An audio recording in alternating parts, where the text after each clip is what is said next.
Welcome everyone to Wellness Recovery Action Planning, brought to you by NAMI Cook County North Suburban. We're glad you chose to spend some time with us tonight and know that you'll find tonight's program interesting and practical. I'm Dr. Christine Somerville, a mental health educator and director of programs at NAMI Cook County North Suburban. And for those of you who don't know NAMI, we are the nation's largest grassroots mental health organization providing public awareness, no-cost support, and education programs online and in person so that people and families affected by mental health conditions can build better lives. We are a lifeline to individuals and families who don't know what to expect in their difficult life journey. Our programs are all free and open to those in our 17 community service area, but we don't turn anyone away who is in need. The Wellness Recovery Action Plan, or what we call WRAP, is a self-designed prevention and wellness process that anyone can use to get well and stay well and make their life the way they want it to be. Developed by a group of people in search of ways to overcome their own mental health issues and fulfill their life dreams and goals, it is now used extensively by people in all kinds of circumstances, by healthcare and mental health workers all over the world to address physical and mental health and life issues. So tonight we will begin with a presentation. We will welcome your questions and comments in the chat box at the bottom anytime during the program. In fact, we want this to be as interactive as possible. So on the bottom of your screen, feel free to use your chat box to ask questions. And we'll also leave a little bit of time at the end for more questions. I'd like to introduce our speaker for tonight.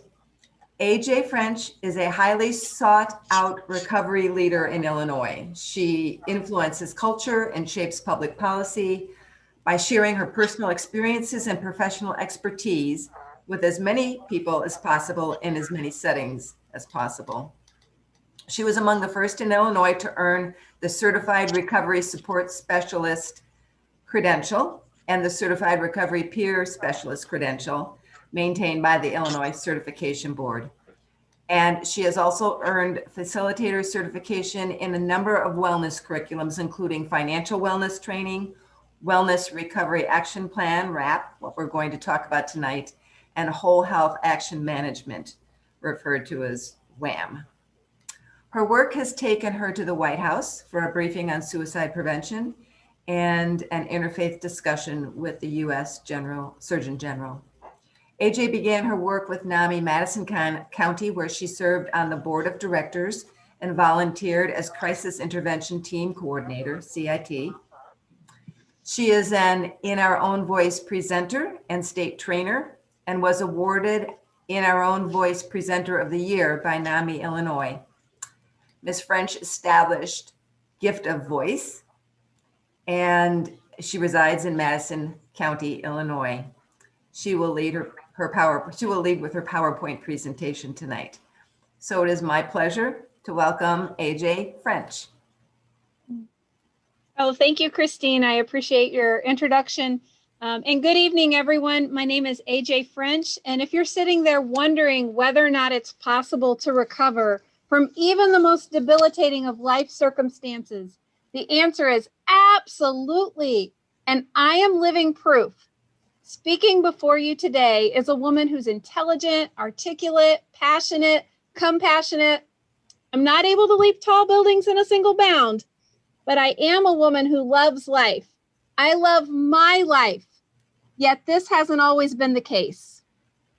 I grew up in a rather dysfunctional home environment, and my childhood was filled with a tremendous amount of uncertainty. I would come home from school and never knew what to expect when I walked through the front door. Part of this was due to the mental health challenges experienced by my parents. My mother lived with depression, and my father returned home from Vietnam with post-traumatic stress before that diagnosis and terminology even existed. I myself have also experienced trauma, both in my childhood and as a young adult. I remember running away from home even before I was in kindergarten. I ran away in grade school And by the time I was in high school, I had my first of many suicide attempts. I seriously did not want to live. I moved away from my home in our rural farming community to attend college. I got married and we adopted 2 beautiful children. We built a 3,000 square foot home, and then my husband started traveling more and more frequently. His absence unearthed a lot of unresolved issues that I had from my childhood about my own father's abandonment. And that was just really hard. My husband and I separated, we divorced, and eventually our children, they moved in with him. That's when my life became unmanageable. I began attempting suicide on a regular basis, and my life seemed to be spinning out of control. I experienced hopelessness, homelessness, hallucinations, and multiple psychiatric hospitalizations. I felt like a person who was living in a concentration camp. I was alive on the outside, but something inside of me was already dead. Now, I've heard it said that if you ever lose your hope, you're going to remember the moment that you get it back. And for me, I got my hope back in the summer of 2005 when I went to a state-funded training for recovery support specialists, also known as peer specialists. I met people who were just like me. They all lived with mental health challenges, and some of them had been through even far more trauma than I had experienced. But unlike me, they were striving to live healthy. I walked into that training room with fresh wounds on my arm from a recent suicide attempt. But my life was forever changed the moment that I heard a woman named Nanette Larson boldly proclaim, "I believe it is possible for any person to recover from any life circumstance." Having never met her, she must have somehow known how those powerful words would begin to quench the thirst of my parched soul, because she repeated them. I believe it is possible for any person to recover from any life circumstance. And this was the moment that I got my hope back, because where there is breath, there is hope. And I began fighting for my life and the lives of my peers to the same extent I once fought for death with all of those suicide attempts. I went from experiencing homelessness to living in public housing to owning my own home. I went from being told I would never work again due to a psychiatric disability. And I'm not sure which was worse, hearing that awful, ugly lie or believing it. But I went from being told I would never work again to volunteering and gaining job skills and gaining people skills and gaining life skills to transitioning from disability income to earned income. And I always tell people, I'm not there yet, but I am on my way. Early on, one of the most valuable resources that I acquired in my recovery journey was learning how to write and practice Wellness Recovery Action Plan, WRAP. So this is something that changed the trajectory of my life, and I am so privileged to share this resource with each of you tonight.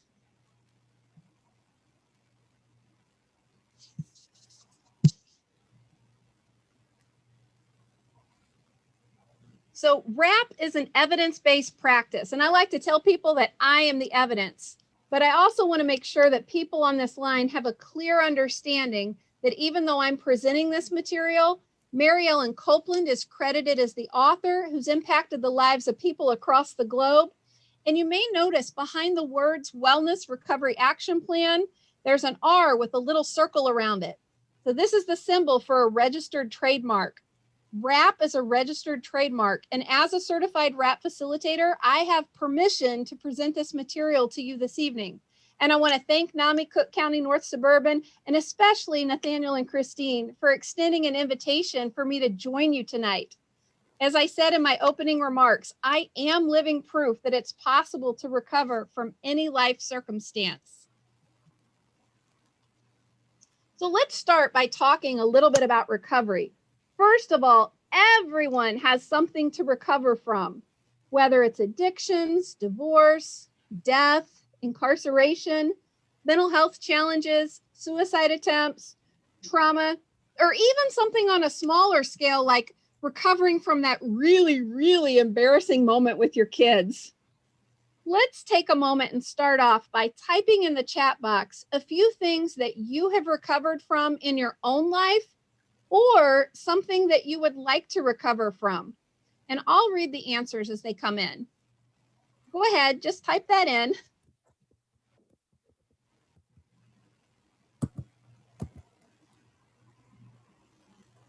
So Elizabeth says drug use. Christine says divorce. Laura says being embarrassed. Diane says narcissistic partners. Christine says sexual assault.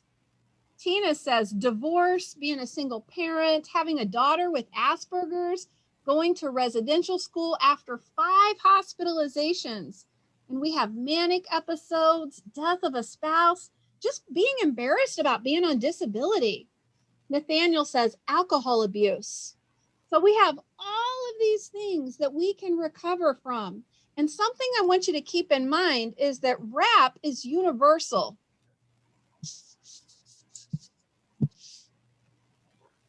This means that you can write a RAP for anything. And here are just a few examples. Improving health and wellness. I can write a RAP for how am I going to recover from my incarceration, whether that incarceration was in prison or a county jail or even in psychiatric hospitalization. I can write a RAP for developing better parenting skills. Doesn't mean that I'm a bad parent. It just means I can get better. I can develop a RAP for being courageous during those trying times. And oh my goodness, there were so many trying times that were listed just now. I can develop a RAP for staying healthy while seeking employment. I've heard it said that I've had a lot of hard jobs, but the hardest job I ever had was being unemployed. We can even develop a RAP for living the best life possible. A RAP for life, or a suicide prevention RAP. Whoops, I'm going to go back one. So something to remember about RAP is that it is universal. And I myself, I've written 4 RAP plans. I want to take just a moment to tell you about the 4 RAPs that I've written. The first RAP that I wrote was for my own mental health. And this was the plan when I learned how to make self-care a daily practice. Probably the most important thing that I learned from that first class is that I actually have the power to make a plan and take action on my own behalf. Before I took that first RAP class, I was feeling pretty powerless. And my second RAP was for spiritual health. Spirituality is one of the foundational principles of wellness, and I wanted to expand this part of my life. And while RAP is a public wellness program and not a religious activity, I got to facilitate RAP with a small group at my church, and that's something that really meant a lot to me. My third RAP was for how to be healthy as a public speaker. Yes, you guys heard that right. I actually wrote a plan for how to be my best while presenting for audiences like you. Now, I had to rework that plan a little bit when COVID happened. Now I sometimes had stressors that I never had while facilitating in person. For example, what if you hit the slide button and the slide doesn't advance the way you want it to? But now I know that I can, because of the plan that I developed, I can present well. And even if something happens unexpected, I can still take action to make it a good presentation. My fourth plan was a RAP for healthy driving. Now, I got to tell you, this happened a while back. I had been getting a lot of speeding tickets, and so many that I had an upcoming court date. And I confess, I really didn't have the purest of motives. I was afraid I was going to lose my driver's license. So I came up with this idea to write a RAP for healthy driving. And I was going to take it in and I was going to show the judge my plan and I was going to beg for mercy. Thankfully, an agreement was worked out and I didn't ever talk to a judge, but I had written a RAP plan for healthy driving. And as I was writing that plan, I realized that I was beginning to miss a lot of exits because I was always on the go. The only time I slowed down long enough to relax was when I was sitting down behind the wheel of my car. So even though that plan wasn't written with the purest of motives, I did spend some time focusing on improving my driving habits. And I am a substantially better driver today. While it never helped me in court, it may have just saved my life. And before we advance to the next slide, let me just take a moment and say that RAP does have values and ethics that facilitators are responsible for facilitating and implementing as they're facilitating. And one of these values and ethics is that participation is voluntary. So RAP should never be mandated in a court of law. In a classroom, participants should always be encouraged to give answers, but never pressured or coerced. All right, now let's move on to that next slide. So this is an overview of RAP. Here are the 4 different parts. The first part begins with the foundational principles of wellness. And this means being connected to hope, to personal responsibility, to support, to education, to self-advocacy, and to spirituality. We're going to take time to look at each of these a little bit more in depth as the presentation advances. But for right now, we're just going to do the overview. The second part is the wellness toolbox. And this is a list of simple, safe coping wellness strategies that we can use anytime to help us feel better and to stay well. And the third part about RAP is the action plan. And as you can see, this is really the bulk of RAP, or the crux of RAP. It begins with a daily plan. And I look at this as really 6 different stages of health, starting from a plan for what a person is like when they're well, to stressors and an action plan, early warning signs and an action plan, when things begin to break down, and an action plan, because RAP's not RAP without the app, and the app stands for action plan, to crisis planning and post-crisis planning. So let's slow down a little bit. How about the daily plan? What's included in that? Well, a daily plan consists of 2 things. It's a description of what I'm like when I'm at my best, which helps me to stay focused on a vision for my wellness every single day. And how many of you have ever started taking a new medication and the doctor has asked you to get blood work before you start taking the medication? Why does the doctor do that? The doctor does that so that way we can, that way he knows kind of what to measure it against. He's developing a baseline. Well, the same with us. We can create this picture or this portrait of what we're like when we're at our best. So that way we have something to compare it to.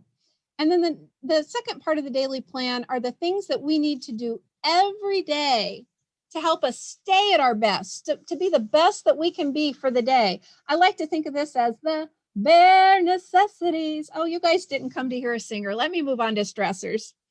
All right, so stressors. And for those of you who may have taken a RAP class in the past, you may have also heard this referred to as triggers. The language has been updated to reflect a little bit more universal appeal. Not everybody can relate to a trigger, but most people can relate to being stressed out at some point. So what's in the stressor part of the plan? These are a list of events and circumstances that can compromise my wellness if I do not respond to them.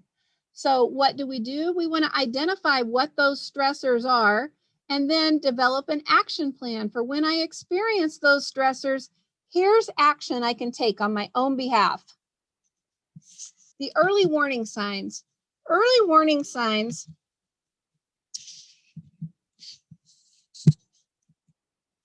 There we go. There's these lists of these internal signs. These include thoughts and feelings and sensations that a person is having. And only the person experiencing an early warning sign knows that it is an early warning sign. And the same with stressors, the same with early warning signs. We want to identify what those early warning signs are, and we want to develop an action plan.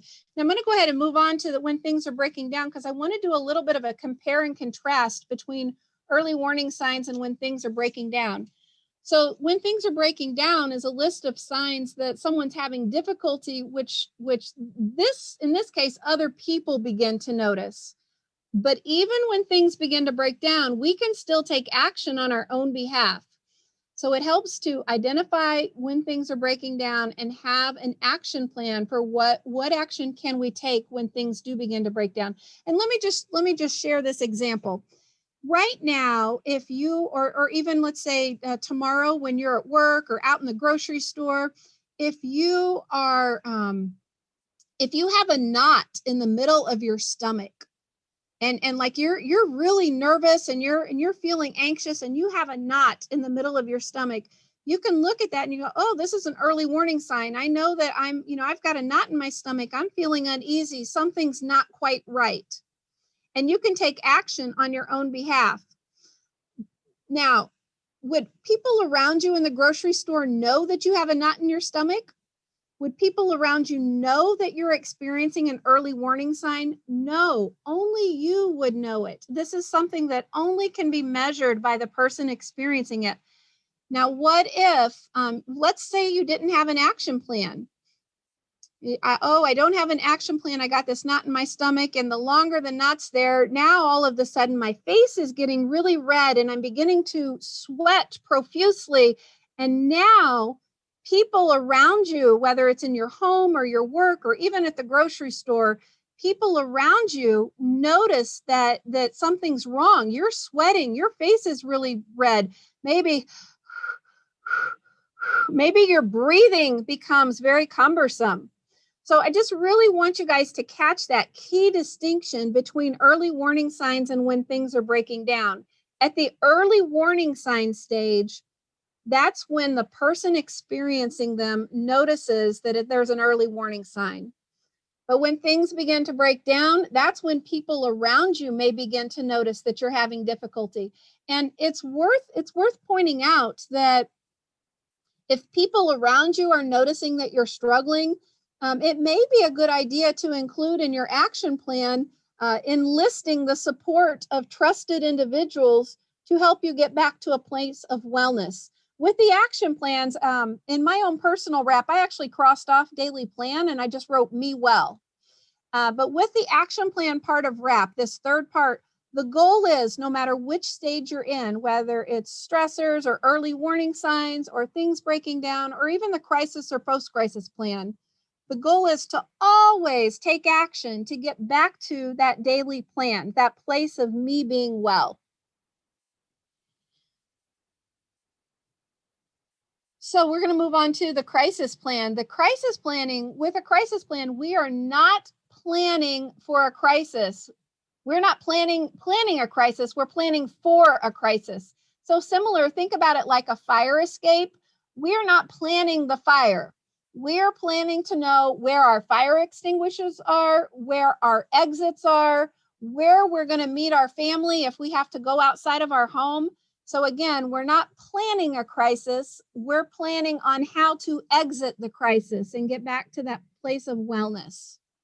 So the crisis plan is a plan that we developed when we are well to be used at a time when somebody else needs to step in and take over.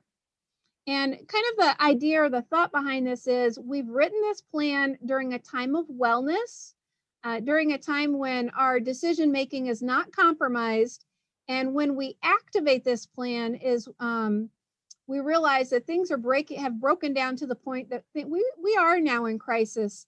And I am turning my care over to a trusted supporter and asking them to take action on my behalf.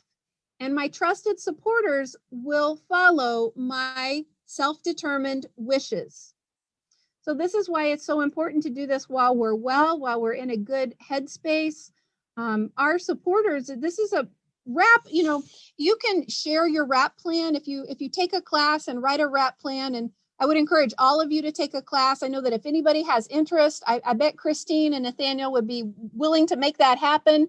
But if you take a wrap class, one of the things that you will learn is that my wrap is mine. If I want to share it with people, I can. If I want to keep it to myself, more like a journal, I can do that too. But the crisis plan, this one section of the wrap, if you have listed other supporters in your crisis plan, then you really do want to share at least the crisis portion with them. So that way you can talk about it and you'll find out, at least I have found out, and I know other people have also found out, sometimes you'll ask a person to be their supporter and it's somebody that, wow, you really trust this person, you admire this person, but this person may have things happening in their life and they may feel like they can't be your supporter in a formal agreement. And while that can be disappointing, if that happens, that's okay, because there are other people that will be your supporter. The important thing is to identify who will do what. So with our crisis plan, that's a more in-depth part of the RAP that does, that really, it is helpful if you can share that part with other people. Now, the next part is the post-crisis plan. And this is something I really like about RAP. I've not seen it in other curriculums, but a lot of times I've noticed that people will be released from a psychiatric hospital and they'll jump right back into their regular lives. It's like, wow, with any other kind of crisis that we have, if somebody's in an accident, if somebody's hospitalized for a major illness, almost never is somebody released from the hospital and they go to work the next day. So this post-crisis plan is really a period of healing. It's a time when we can recover. We're not in the crisis, but we're not quite back to me well. So these are steps that we take after a crisis has ended to help ensure a smooth recovery and return to wellness. And the fourth part of the recovery topics. The recovery topics are something that we don't always do in every single class. Sometimes it depends on the facilitator. With the classes that I facilitate, we will take one or maybe two topics. For classes that are facilitated in an inpatient psychiatric setting, they may do all 8 of the topics, but it really does depend on the length of the classes and the facilitator that you have. But there are different recovery topics, including self-esteem, trauma recovery, work-related issues, peer support, motivation, lifestyle, living space, and enhancing your life topics. And then a real popular one, changing negative thoughts to positive ones. So I'm going to take a breath. I'm going to take a drink. I'm practicing my own wellness right now. And while I'm doing that, I want to ask if anybody has any questions up to this point. Would you go ahead and put any questions or comments in the chat box, please? And I'll take a moment to allow you to type and do that. Okay, I'm seeing a couple comments that need to show the action plan and show how to develop the action plan. And is there a book for this program? So I'm going to answer the latter question first. There is a booklet. There's actually several different booklets that are available through the Copeland Center. I will put the, I tell you what, I will send that to Christine. I will send a link to Christine, and if she wants to send that out when she sends out this handout, you know what? I just see it. It's already on the handout. Based on at the very bottom of the screen, based on the work of Mary Ellen Copeland, www.mentalhealthrecovery.com. All right, Stan, I will try to call you Stan. So there are some books. The books that are out there are specific to mental health recovery, addiction recovery, or co-occurring. And also a booklet was written for service members, veterans, and their families. And there's a children's edition as well. So I see another question. When you write a plan for something like health and wellness, would you still use the crisis planning section? Oh, that's a fantastic question. I think even some of the most healthiest people I know have still had bouts of illness. For example, maybe you have to get wisdom teeth pulled. And a crisis planning isn't strictly related to your health. A lot of times the focus is on health, but it could be, like we said, maybe the building caught on fire. Maybe we had a crisis, a financial crisis, and it's impacted our family living situation. So there are many different kinds of crisis. And again, the goal is not to plan to be ill, but just in case. Your crisis plan is your just in case plan. Just in case I get sick, here's my exit route. Here's how I want to get well again. Oh, to be a facilitator for RAP, what are the steps? Okay, I tell you what, I actually, on the very last slide, I included the steps just in case somebody would ask. So we're going to get to that before the end of the hour, but I want to encourage people that until we get to that slide, can you try to take a look at this curriculum as to how it can help you as an individual? So even if you work in the mental health field, even if you're in the people business, the people industry, try to think about how this can help me in my own life and my own household. It's kind of like you always hear the analogy, maybe you've heard this from other presenters, about when the plane is going down, you put on your own mask before you put it on your child or on anybody next to you. We want to apply this to our own lives, so that way we can then begin to share the message with others. All righty, so I'm going to go to the next slide. And Stan, I'm going to try to hit the how to develop the action plan part as well. All right, here we go. Next slide. So every wrap begins by laying the foundation, and in wrap, we use the foundational principles of wellness. So the foundational principles of wellness, you heard me refer to them earlier: hope, personal responsibility, support, education, self-advocacy, and spirituality. Let me give you another definition for each of those foundational principles. Hope, having a vision that includes hopes and dreams, setting goals while refraining from negative predictions, fearing false despair, not false hope. And the thing that I want to bring across to you this evening is there is nothing false about hope. Sometimes in different settings, we can hear the expression, and maybe some of you have heard it before, oh, I don't want to give anybody false hope. Hope is very real. Hope is not some pie in the sky idea. We want to anchor our hope in personal responsibility and support and education and self-advocacy and spirituality. But hope is endless possibilities. I can hope and hope and hope that I'm going to get a $600 check. And everybody's told me that those stimulus checks, if you haven't gotten it by now, you're not going to get it. True story in my life. Somebody said that to me. Well, they said, if you haven't gotten it by now, you're going to get it. Well, guess what I got? I got my stimulus check. You see, hope is not about, although that time the outcome was positive, hope is really not about the outcome. Even if I would not have gotten my stimulus check, but I'm still hoping for it, hope is a reason that keeps me alive. Hope is the thing that keeps me going. There's an expression, shoot for the stars. Even if you miss, you just might hit a moon. So the next definition, personal responsibility. Let me read a definition that's not on the screen. Personal responsibility is relying on oneself with help from others while working to control one's life and one's symptoms, making choices which reflect one's life priorities. Personal responsibility is simply, if hope could be defined as endless possibilities, personal responsibility could be summarized as making good choices. That's it. So support.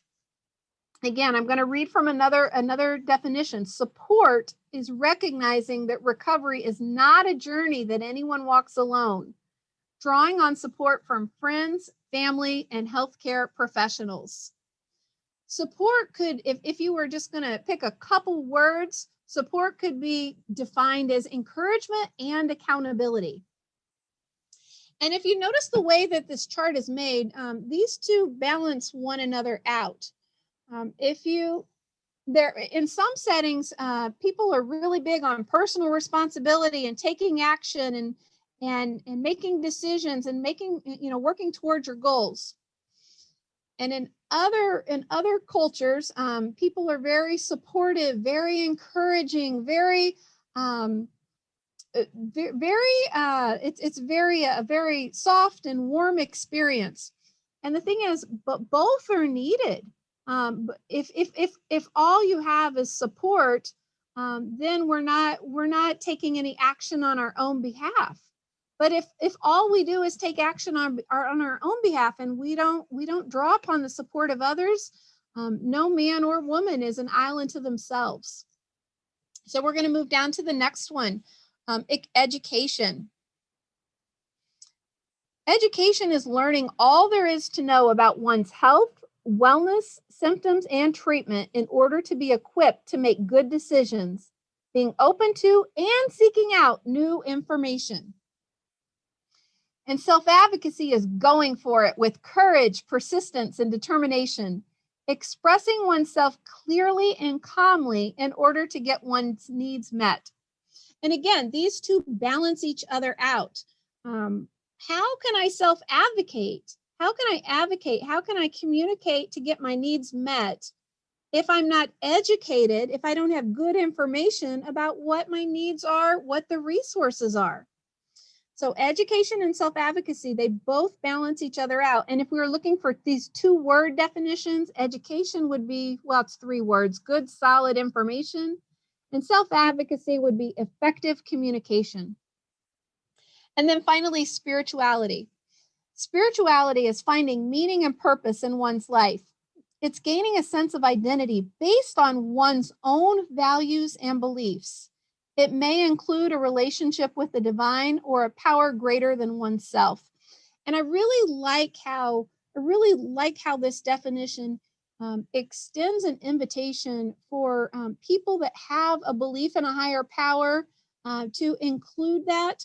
But also, if you don't have that kind of belief, this is really just about what brings meaning and purpose to your life. It's about what matters the most. What is so important to you that it would cause you to get up 3 hours earlier to be somewhere because this is so important to me. Or maybe it would cause you to stay up way up into the middle of the night, 3 hours later.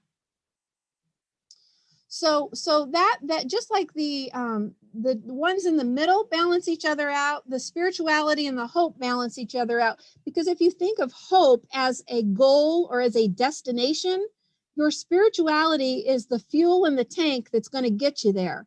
Your spirituality, what brings meaning and purpose? Why does this matter to you? That's going to be your driving force behind what gets you to your hopes and your dreams. All right, so now what we're going to do is we're going to personalize it a little bit. I've seen that we've had a couple comments in the chat box about what these words, what are definitions that you would say, but I'm going to ask not for definitions, I'm going to ask for examples. So what are some of the examples that you have right now in your own life? What are some of the things that you're hoping for? Just go ahead and type them in the chat box. Hey, Terry says she's hoping for a healthier lifestyle. And Stan says he's seeking a way to solve a health issue. Oh, Diane, I think we all share your hope of surviving this pandemic. And Catherine says, the COVID vaccination I got today, she's hoping that it's effective. Whitney's hoping to be well. Carrie's hoping for strength. These are all fantastic hopes.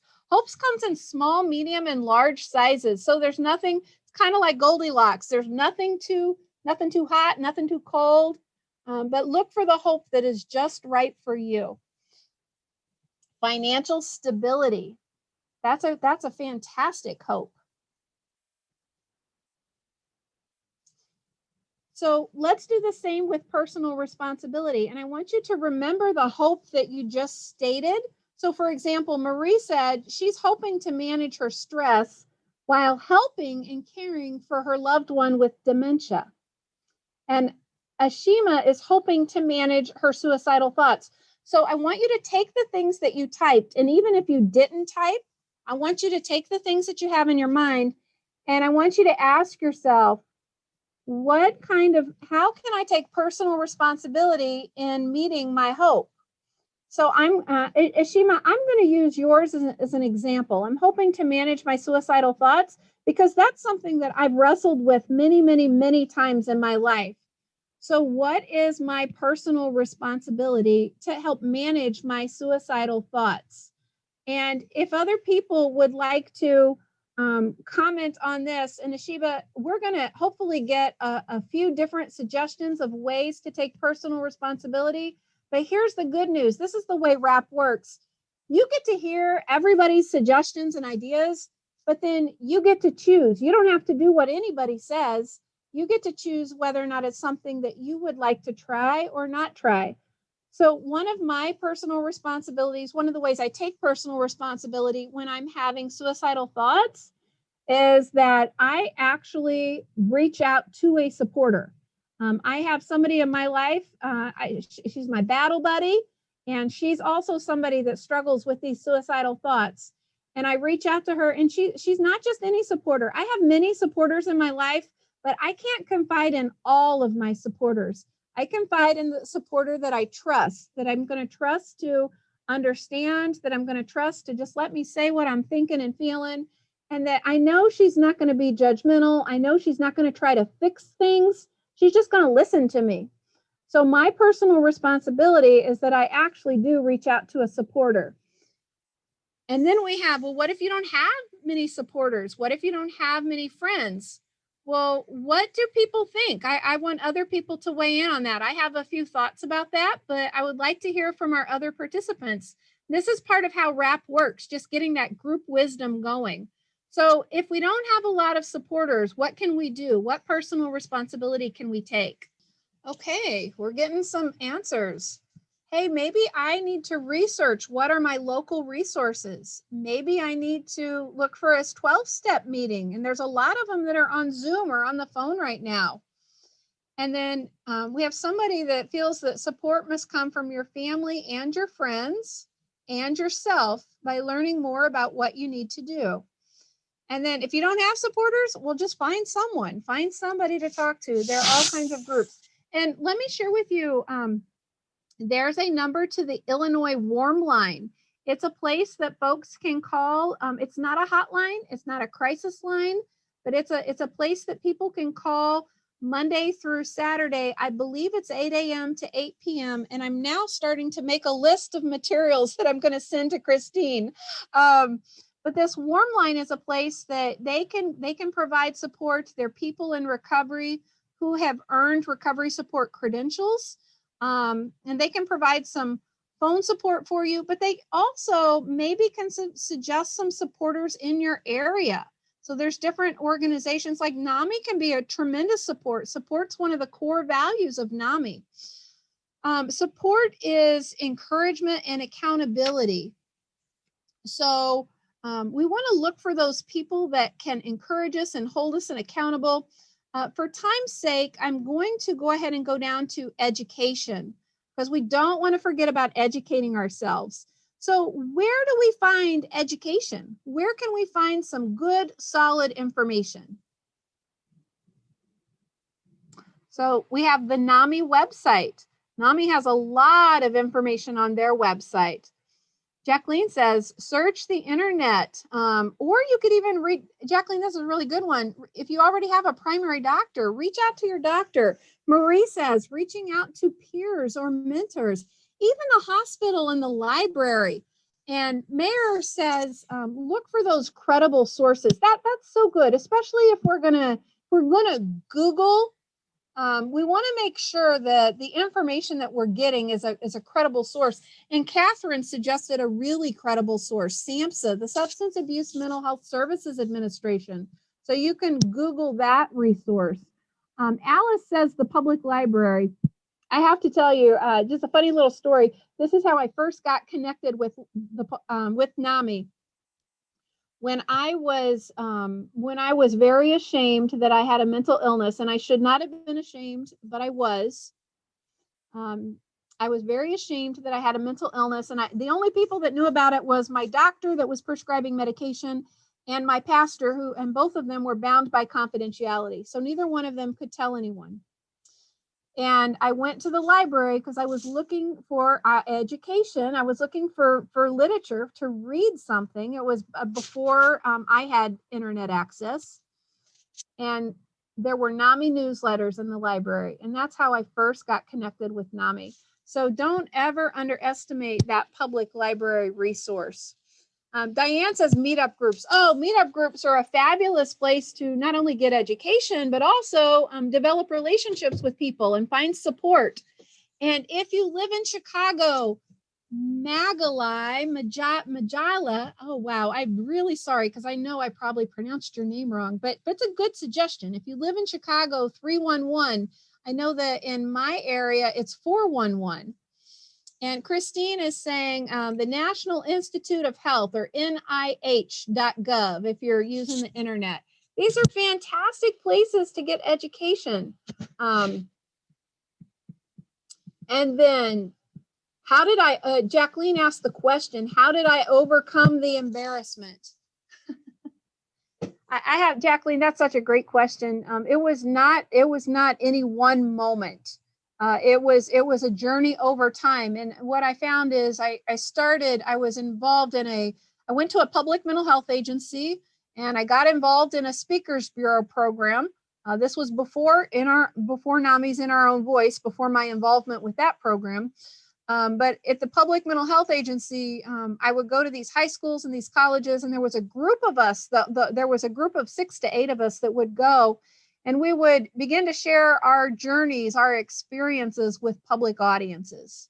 And I think talking about it with strangers helped me open up a little bit more with people in my own life. And now I talk about it all of the time. Now it's like, this is part of who I am. It's not my whole identity, but it's one aspect, and it's a very important aspect of my life.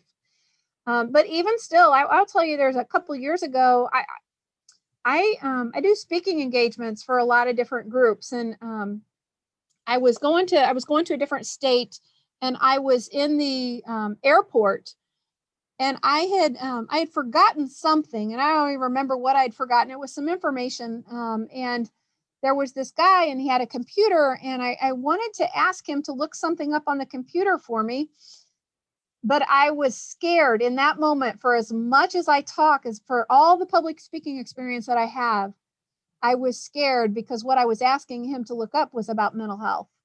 And just for a brief moment, I got scared again. So I don't know that I've 100% overcome it, but I do know that writing about it, talking about it, that's helped me tremendously. And the thing about RAP is we just look for what helps all of us. What helps one person might not help another.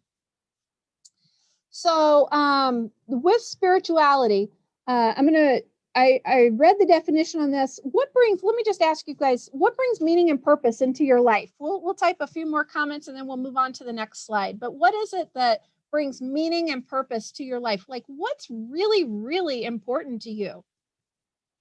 My family. Yep, that's why we carry those pictures of friends and family in our wallets, because they're important to us. My family. Helping others. And bringing them hope to overcome their addictions. Helping others. Yeah, helping others really brings a lot of life satisfaction to us.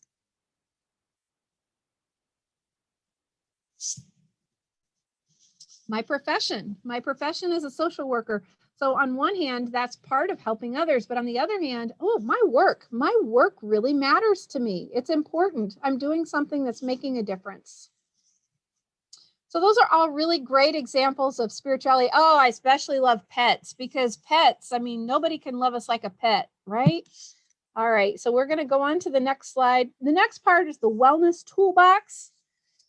A couple things to remember about wellness tools. They're things that we do which help us to feel better and to stay well.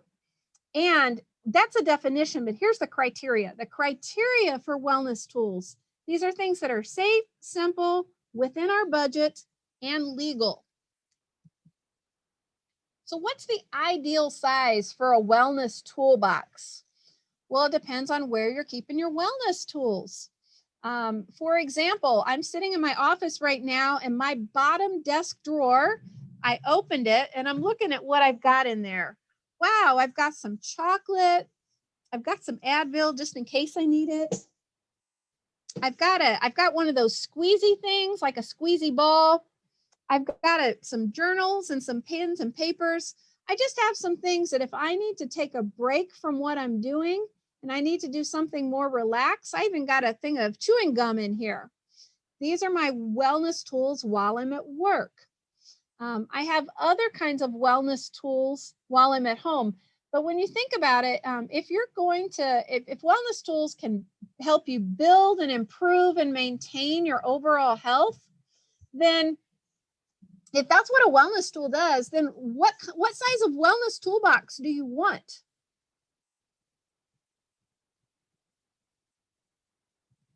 Anybody want to take a response to that?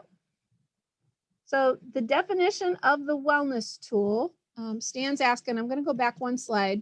Wellness tools are things that we do which help us to feel better and stay well. So if wellness tools are things that we do, then what's the right size of box? Christine's saying, I want one the size and shape of my piano. It sounds like that piano is a great wellness tool.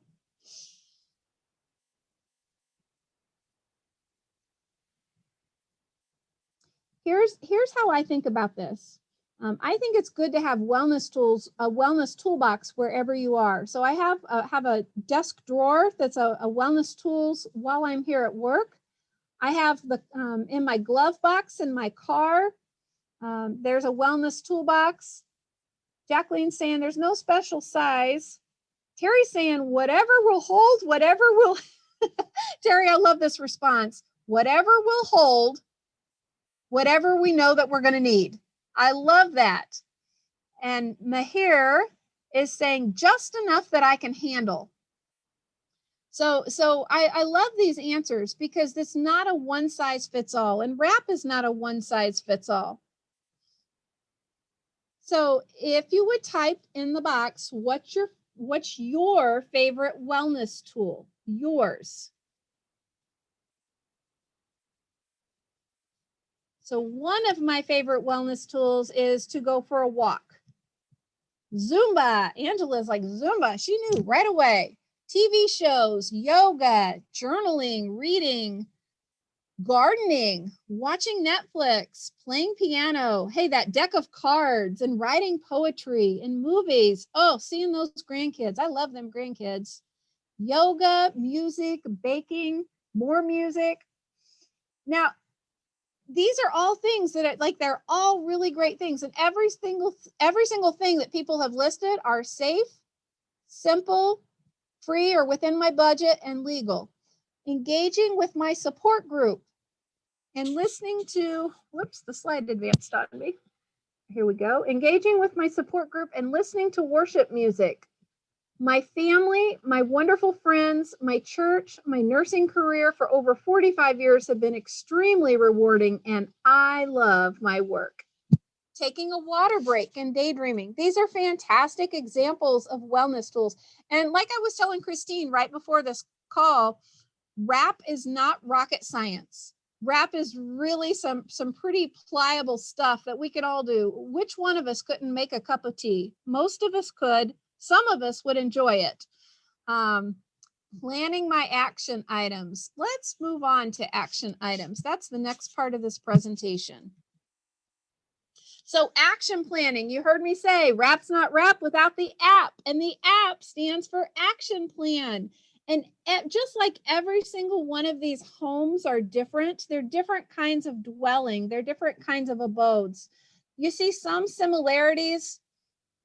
Every single one of them have doors, except for the one on the bottom with the flag. I don't see a door on that, but we know there's a door into that household, even if it's not in the photo. But some of them have similarities. They all have doors, they'll have windows, they'll have roofs, but some of them have differences. Like the differences, like one has a really beautiful front deck on waterfront. Another one, a couple of them have front porches. One of them has an American flag. One of them's on wheels even. So it is with your wrap. You're going to discover that there are things that are similar in your plan compared to my plan, but there are also going to be some things that are distinctly yours and distinctly mine. Each wrap is as unique as the author. Most wraps are handwritten or typed, but there is more than one way. So some people draw, they use pictures and or they make collages. Some people have even made song lyrics about wrap. We have to discover that we have to understand that what works for you may not work for me and vice versa. And just to give you an example of this, I have this colleague that part of her wellness is she has all kinds of smelly hand lotion, and she thinks it smells good, but I just think it's smelly. I have a lot of sensory challenges, and the scent really overwhelms me. In fact, I cannot carpool with this woman because she's always lathering up with the lotion. So her wellness tool is actually my stressor. And similarly, there may be something that I find completely wonderfully relaxing, and maybe it'll stress somebody else out. So we just understand that each wrap is as unique as the author, and each person is the best expert on themselves.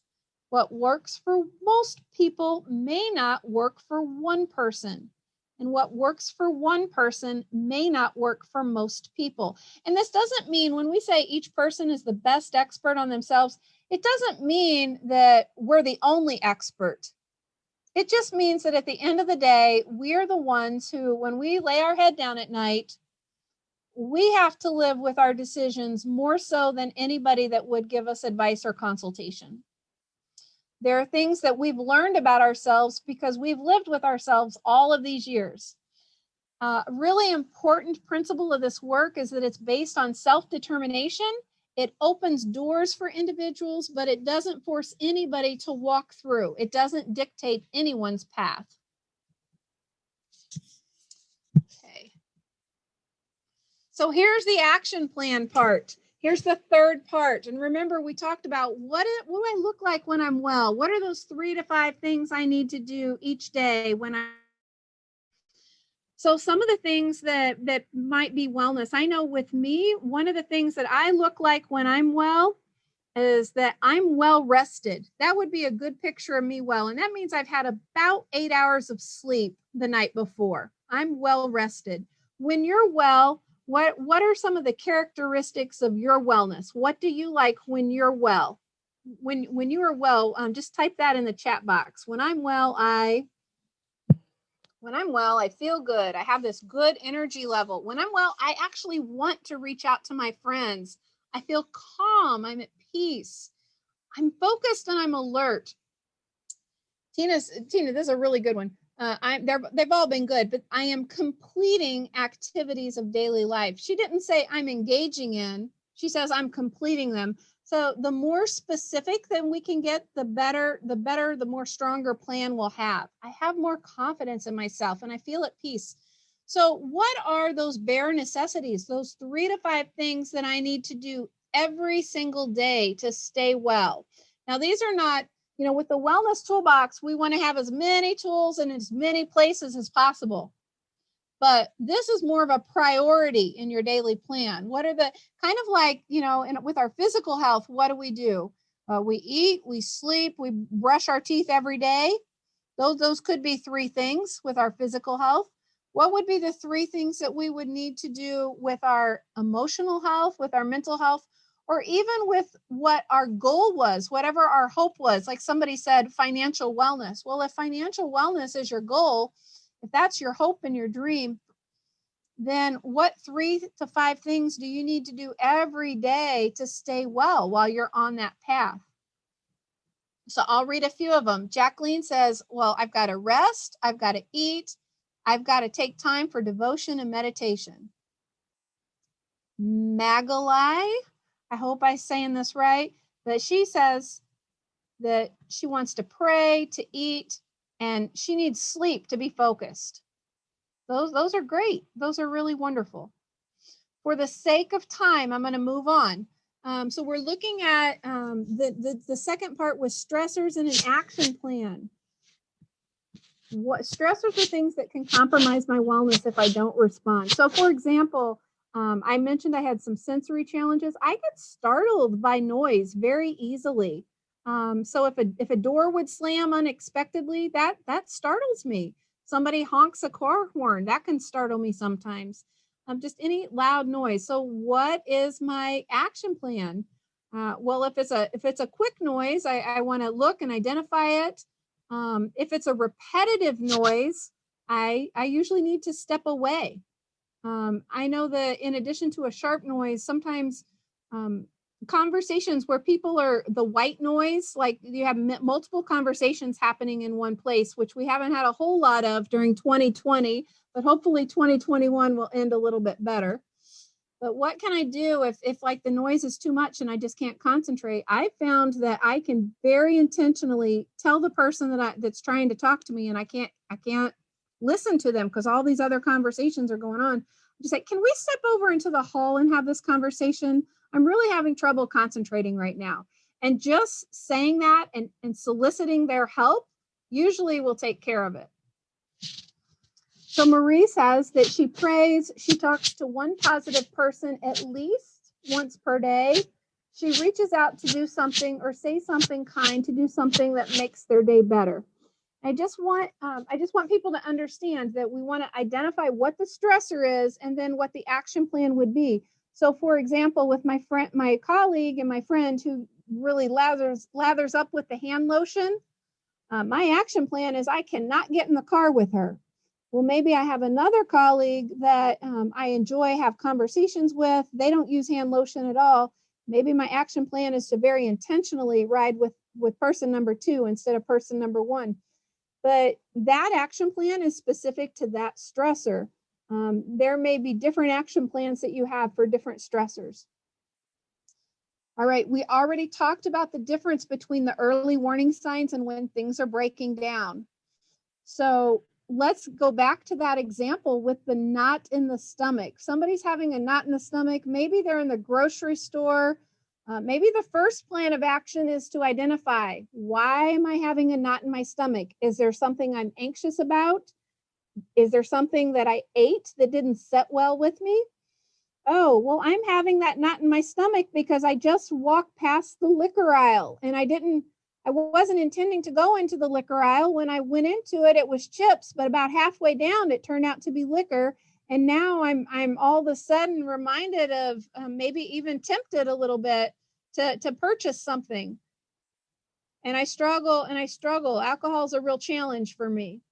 So I've identified that warning sign. What can my action plan be? I know that I'm in the liquor aisle. I know it's upsetting me. What's my action plan? Because nobody else knows I'm upset, not at this point.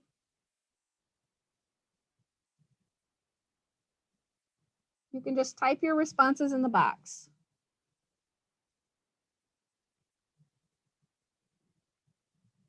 Yeah, I want to avoid it, but Terry, I'm already in that liquor aisle. I want to avoid it, but I went down it. I thought I was going in Tina's telling me, go to the vegetable aisle. Immediately go somewhere else. Divert.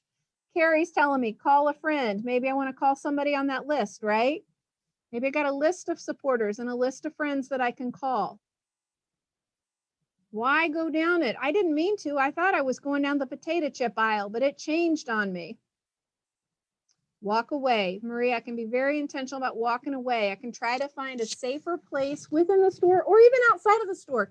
And it's okay. It's okay if we need to leave the store to get back to a place of me well. Remembering that goal is always to get back to a place of me well. And Catherine says, hey, I want to focus on how good I feel sober. So that's a real good example of changing that negative thought, that impulse, into focusing on how good it can feel. Oh, Terry, I got to take a deep breath. That's a good one. Christine, I got to call my buddy. Maybe I'm going to call my sponsor even. Okay, so we just, Stan, I hope that answered your question about how do you develop an action plan. You talk about it. You have these rooms or even these virtual rooms where you create opportunity for conversation. The crisis plan and the post-crisis plan are a little bit more in depth, so we are not going to go into those during these webinar. We are going to go to the next slide.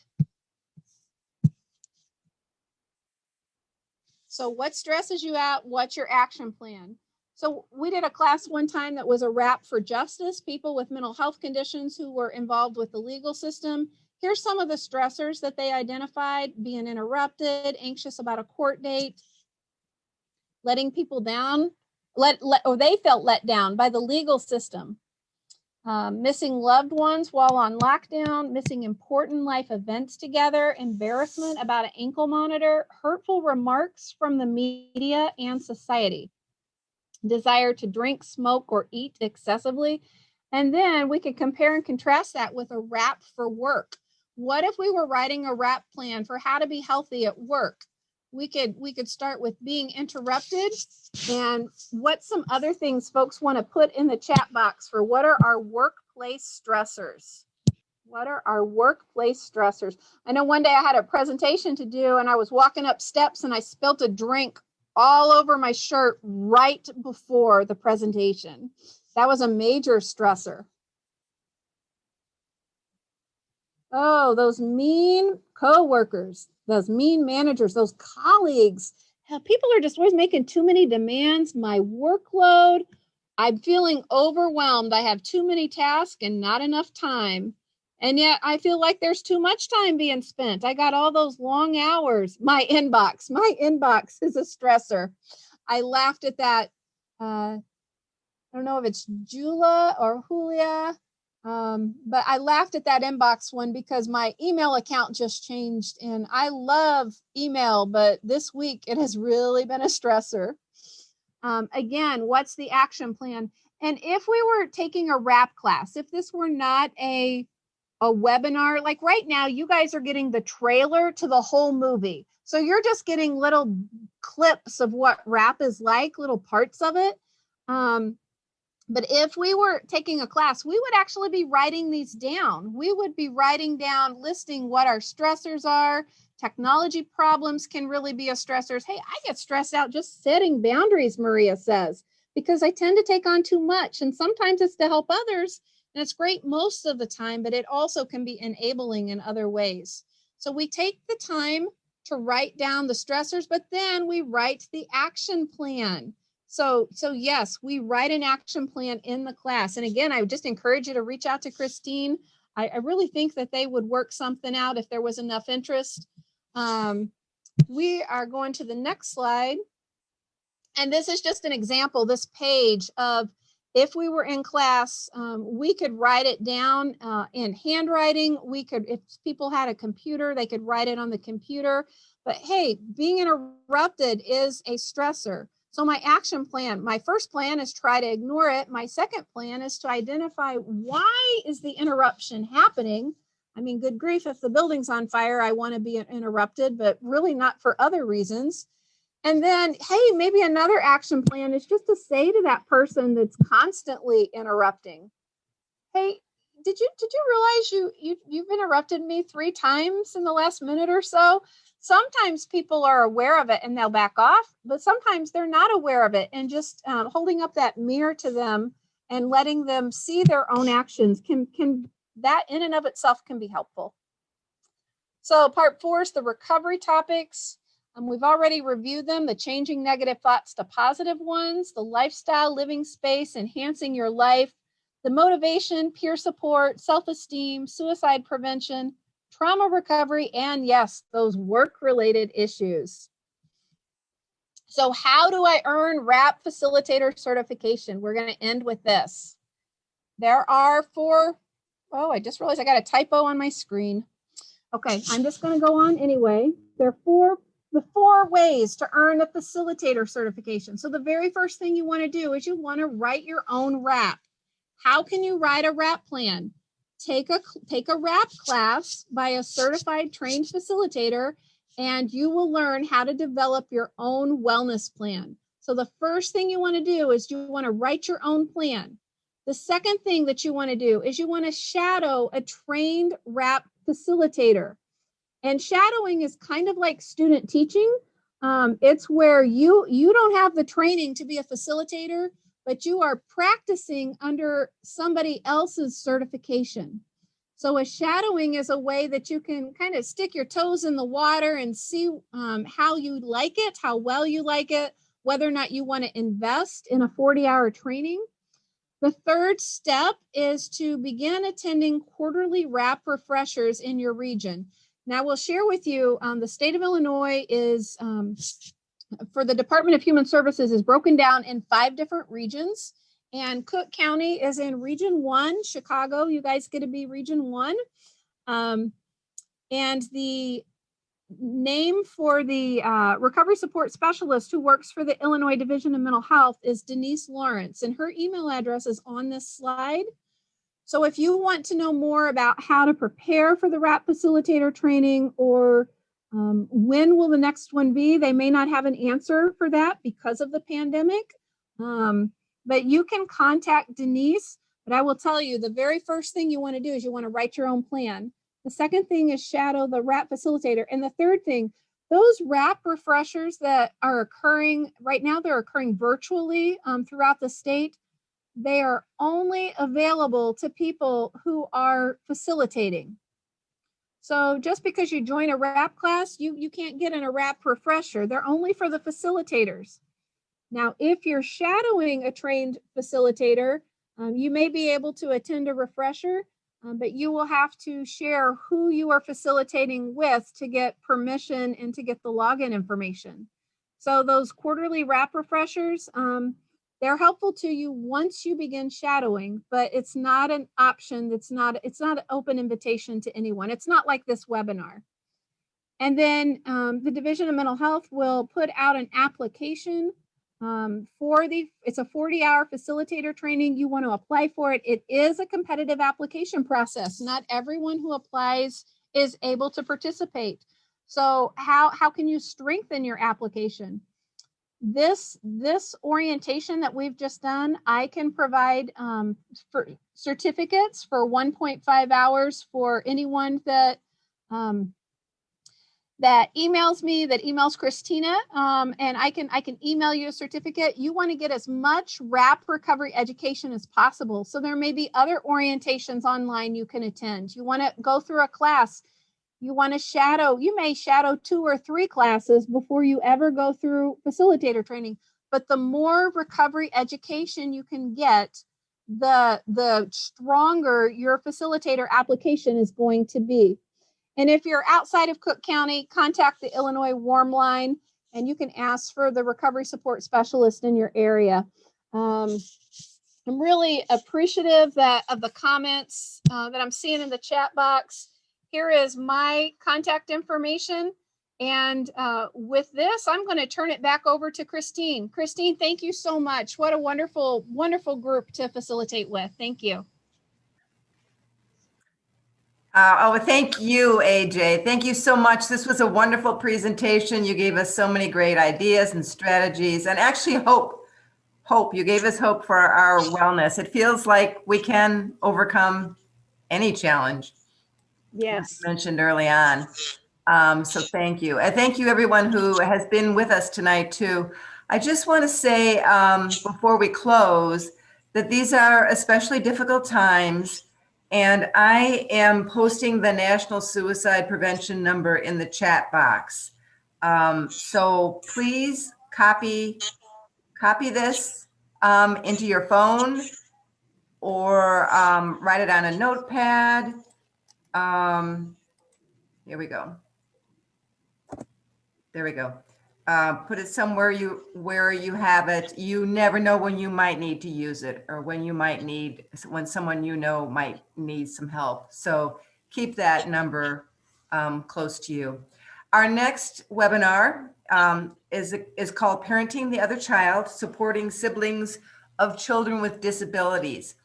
And it is scheduled for Wednesday, February 24 at 7 p.m.